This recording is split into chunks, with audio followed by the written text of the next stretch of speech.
Now it's my pleasure to introduce our panelist for today's broadcast, David Kubik, VP of Channels and Business Development at Radius. David leads the indirect sales, partnering, and business development efforts of Radius. With 20 years of experience in building high-growth technology and services businesses in both startup and public company environments, David brings extensive experience in enterprise software, strategy development, go-to-market implementation, and international expansion to Radius. David holds a BA in Business Administration from Merrimack College's Girard School of Business. Over to you, David. Great. Thank you, Ed. And to all of you, many gracious thanks for making some time with us today. Hope everyone's summer is going splendidly. We very much appreciate the time, so let's go ahead and get started.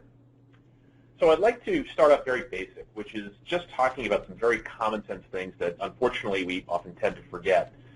Whenever we are approaching our international activities outside of our home country, and for many of you, obviously that's the U.S., but still others from Canada and other countries that are also listening, it's outside of your home country. There's obviously going to be unfamiliar laws in other countries, and maybe, and perhaps most importantly, there's not a legal structure by which your activities are now operating under. That's an important thing if you think about, because it really necessitates that international activities need to be approached very differently than the ones that can be done domestically. Even if it's something that's in another state within the U.S., it really needs to be thought of very differently than anything you've done domestically. And obviously, you're not going to have the same level of financial controls for transactions. There's going to be different reporting that indeed the U.S. government imposes for international activities, and of course, it's very challenging to manage your activities overseas when they're in different time zones, etc. So all those things are important, and they lend themselves to why we need to think differently when we're planning in something globally. And also, not all these things are bad things, but we're going to be talking about just things that really require sort of the proper planning and analytical rigor. Next slide. So often when I'm speaking at a conference or talking about some of these different challenges, I'm often asked, what are the things that you tend to hear when proper planning hasn't occurred?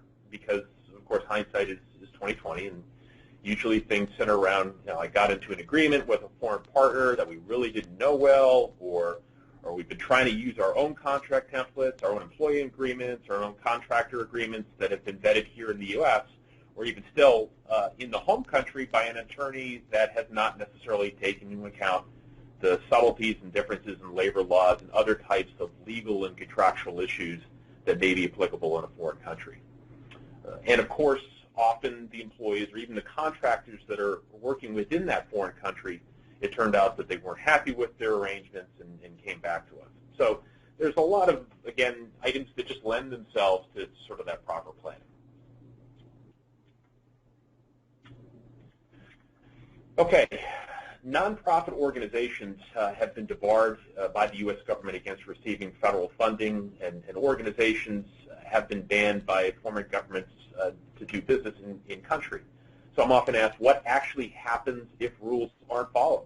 Are these really things that we have to be worried about? And the easy answer is, unfortunately, is yes. These issues very much are real. And I'll just run through a few of these examples that I have on the slide here. We are seeing a significant number of independent contractors who are coming forward, claiming to be employees, and then talk a lot more about acting as independent contractors. That's certainly one of our 5 items that we're going to be covering today. But we are seeing a lot of real lawsuits and litigation that are coming out of these things, coming out of independent contractors per se.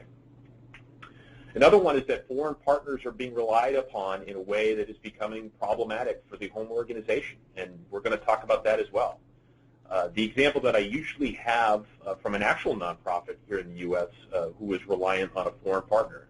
It turned out that foreign partner was not hiring people legally on behalf of the joint program that they had together, and it never actually registered in country to do business.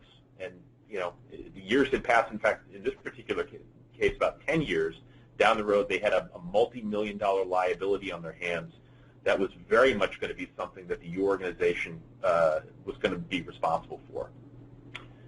We've also seen examples of organizations that have had employees detained.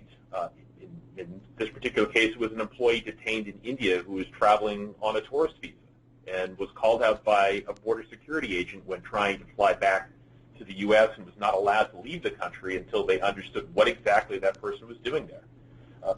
Because in this particular case, it was clear that the person was not there on vacation, given that they were there for 3 or 4 months. And we've seen issues with individuals that are employees in Africa.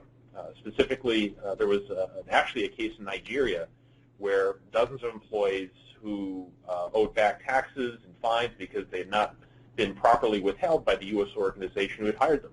And finally, the IRS has some of its own reporting requirements and indeed do crack down on organizations here in the U.S. if they're not meeting those requirements related to those foreign activities.